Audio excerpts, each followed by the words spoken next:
everyone. This is Chichi Dagogo Wariso, aka Blossom's Corner, and you are welcome back to our channel.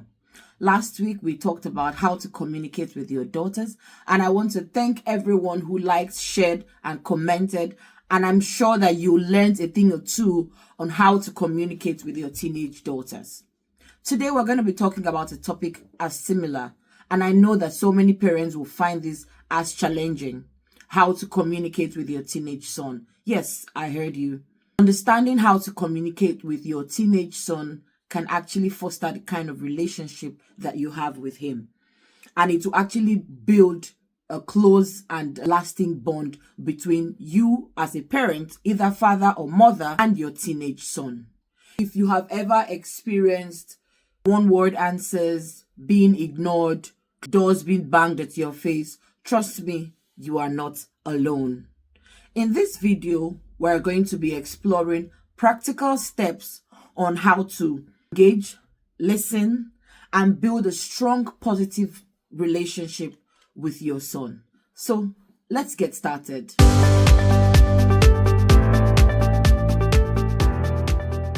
First of all, we need to find out what is happening developmentally. Now, teenage boys are actually going through rapid physical, emotional, and cognitive changes. Hormonal shifts, identity exploration, and search for independence can make communication seem very difficult. Understanding what's going on behind the scenes can help you meet them in the middle with some patience and empathy. Remember, it's not just about what he's saying, but it's also about what he's feeling. Teen boys can struggle to verbalize emotions, so pay attention to body language and behavior as well.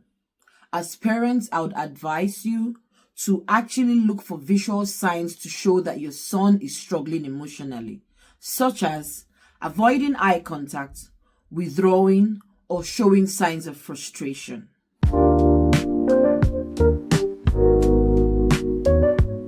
Secondly, create a comfortable environment for communication. I also mentioned this in my other video where we talked about speaking with your teenage daughters. You have to create a safe space for dialogue.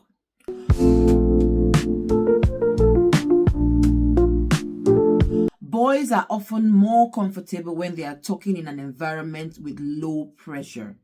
So try engaging them in conversations during shared activities such as taking a walk, playing a sport, or even cooking together, washing the car together, fixing the car together. Do anything that you can actually share an activity with him. That will be a perfect place for your son to speak up with you.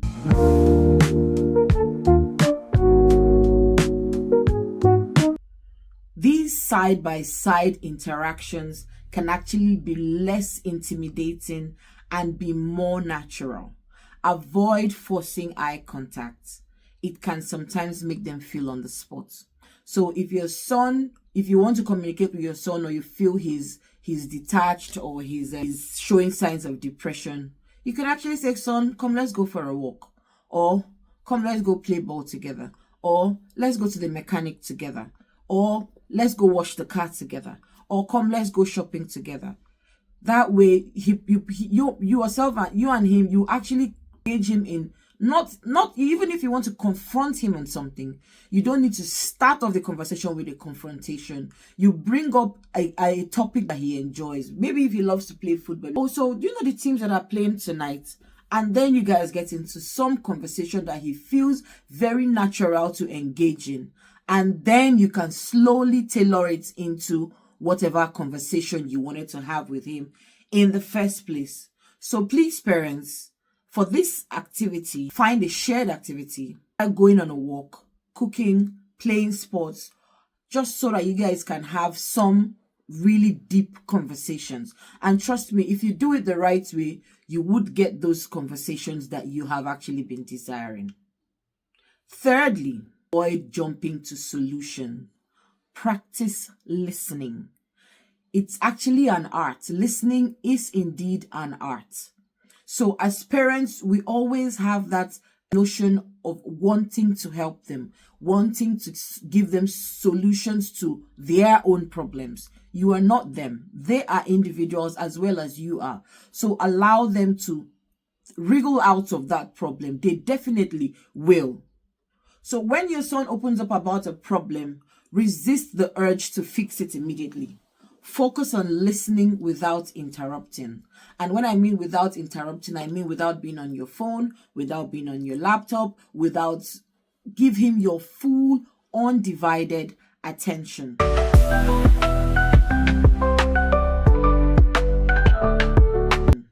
Validate his feelings by saying things like, "Oh, I see why that was frustrating," instead of offering solutions right away. This shows respect in his ability to handle his own issues, and it also in turn builds trust in the young man. So as parents, I'm going to put up a to-do list of the do's and don'ts for active listening.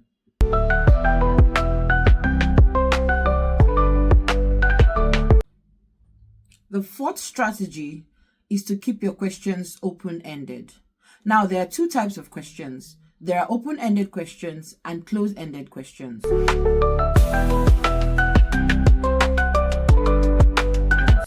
Closed-ended questions are questions that require a yes or no answer, while an open-ended question are ones that require more information, or better still, the shared opinion. So to get more than a one-word answer, ask open-ended questions. Instead of saying, "Did you have a good day?" Of course, he was going to say, "Yes, Dad," or "Yes, Mom," and that ends it. Try saying, "So what was the most interesting thing about your day?" And trust me, you're going to hear much more than "Yes, Mom," or "Yes, Dad." This encourages them to share more and keeps the conversation going.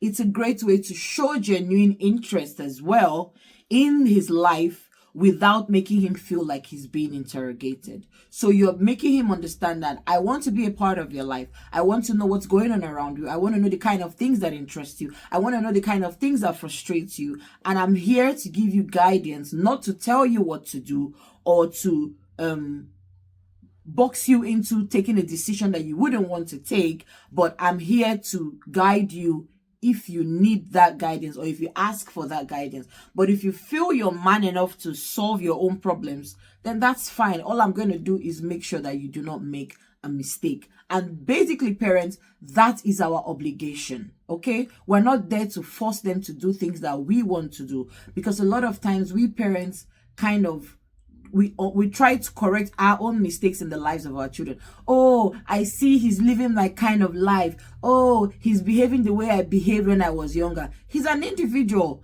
The way we lived then can never be the same way they live now. So the kinds of decisions that they would take now would be way different from the kind of decisions that we were exposed to, the kinds of options also that we were exposed to in their own ages. So I'm going to put up a bubble of types of open and closed-ended questions.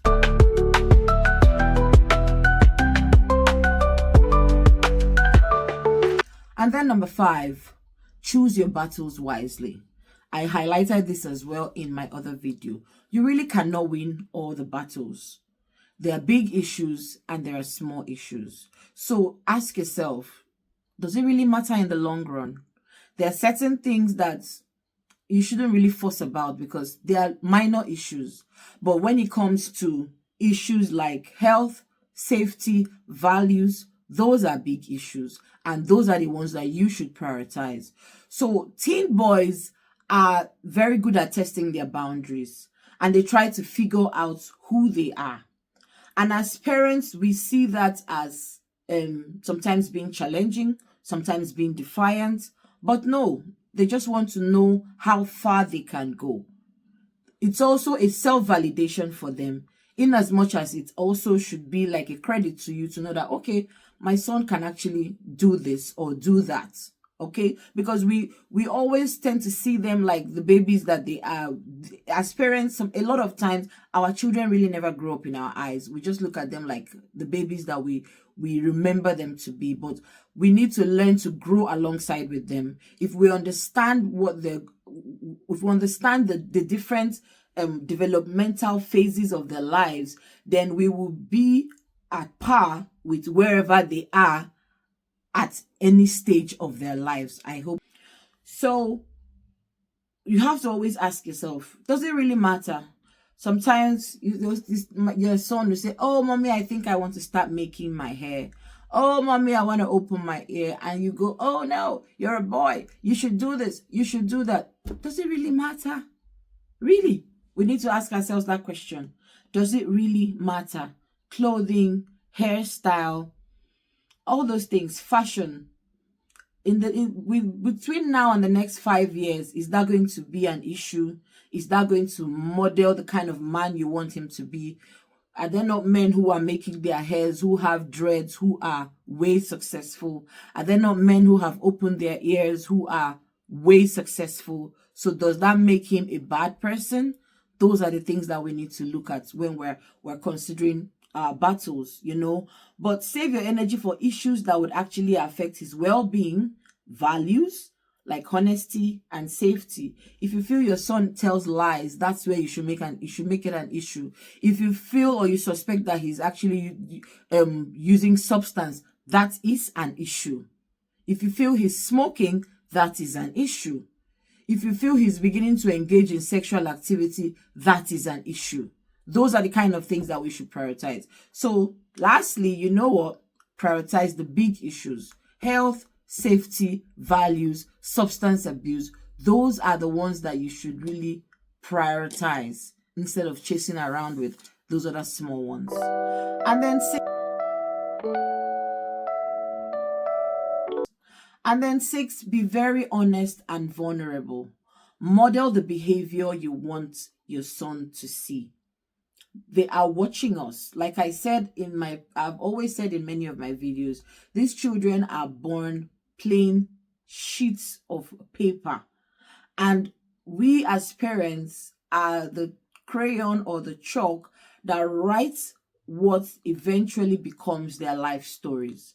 So our children model our behavior. If we go down memory lane, we will see that so many things that our children do, it's genetics. We actually did them at their own ages, if not even worse. So we need to model the behavior that we want our children to see, especially the boys. Our children need to be able to look up to us for moral support, emotional support. They should model the behavior that we portray. So we have to know that we are the mirror of our children's lives. However our children behave, it's tailored back to our own lives. And again, the young people, boys or girls, like I said in my other video, they appreciate authenticity. So you have to share your feelings and your experiences honestly, without blame. Like in my other video, I said, in an unaccusatory way. Do not say it in a way to blame them or make them feel like they are the problem or the cause of their own problem, right? Instead of saying, you never tell me anything. Now you're blaming the child. Tell him, I feel worried when I don't know what's going on with you.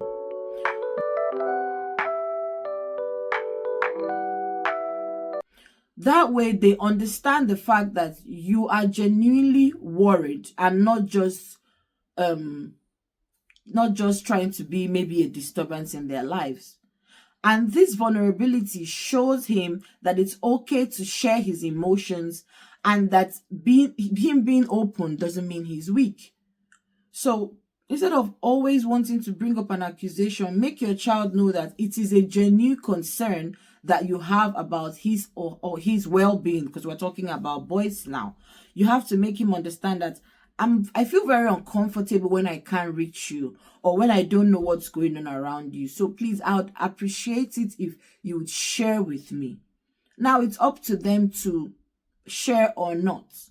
But it's gone down, it's sunk in that they understand that, okay, mommy or daddy is actually genuinely thinking about me or worried for me. And trust me, they might just open up. So most times, learn to use the word I feel instead of you never. Instead of accusing them, always them to use I feel statements. Okay. And then 7, use humor to diffuse tension, because they would always do things. They would always offend you. They would always create a tensive environment. They would always say things that would upset you.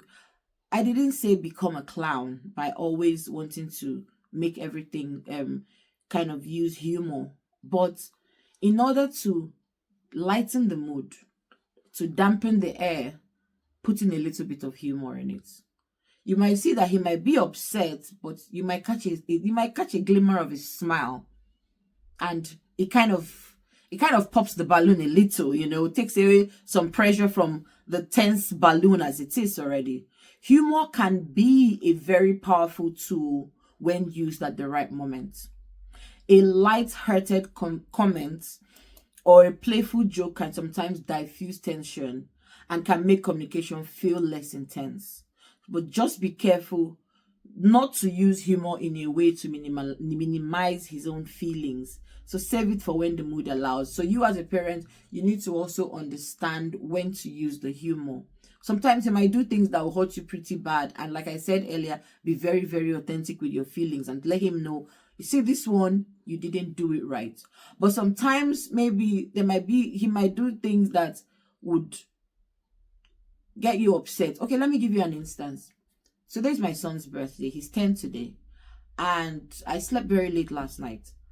And I woke him up this morning like, oh, can you dress your sister up? And he refused. Why? Because he was playing his game. Well, it's normal with boys. It's very normal with boys. But I just didn't bother. And eventually when I woke up, I was very honest with him. I told him exactly how I felt.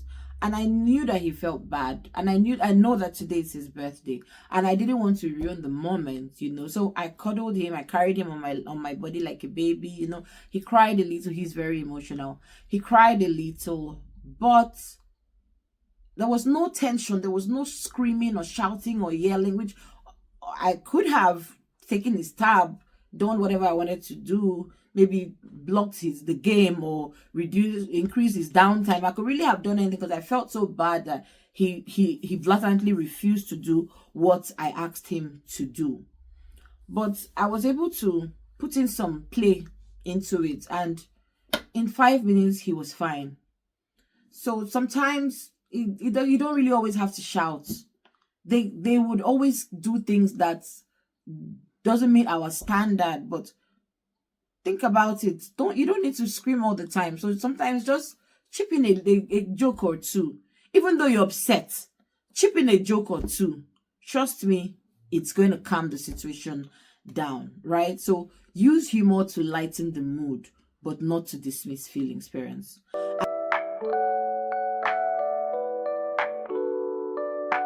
And finally, end conversations on a positive note. This builds trust for future conversations. So instead of, yo, you did this, you did that, you did this, get out. No, you've actually shut a door that you might not be able to open up. So even if he does something, let's say your son, your 15-year-old drives your car and bashes the car, right? And comes back and one of the headlamps is busted. And you yell and scream and all of that. At the end of the day, you'll be like, well, you could really have just come to me to tell you to ask me, you could really have asked me, Daddy, can you teach me how to drive? That way, it would be okay, even though he's upset, I'm not dead yet, right? So learn to end conversations in a positive note. Don't let the conversations end with your anger or both of you's getting angry. No. Even during challenging conversations, even if you catch your son vaping, which from our values point of view, a 15-year-old or a 14-year-old shouldn't be doing that at that time, you would be as honest as you can be. Let them know how you feel about that, but don't end it in that tensive mode. Sometimes it could sway both ways. They could either be sorry or they would be like, you know what, duh, I will do it outside. But when you shout and get upset, try to still taper your emotions down so that they understand, and you see that you actually see genuine you most likely will get a very genuine apology if you learn to do that, right? And then sometimes if your teenager actually comes to share something that they felt to them was really very challenging, please, parents, learn to say thank you, because they are individuals. I learned that from my uncle.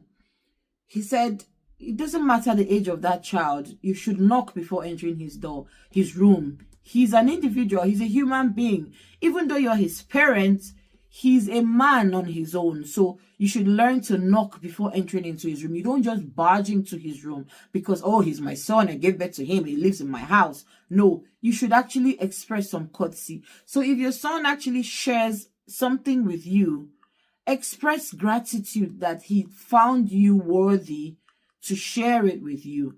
And that should mean that you're doing something right, because he could really go tell his friends outside, and we know how that conversation is going to go.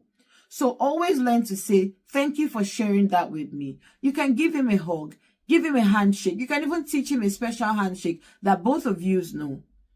And then at the end of every conversation, you give him a handshake and say, don't worry, guy, I got you on this. We're going to ride the storm together. And that is going to build the trust that your son desires.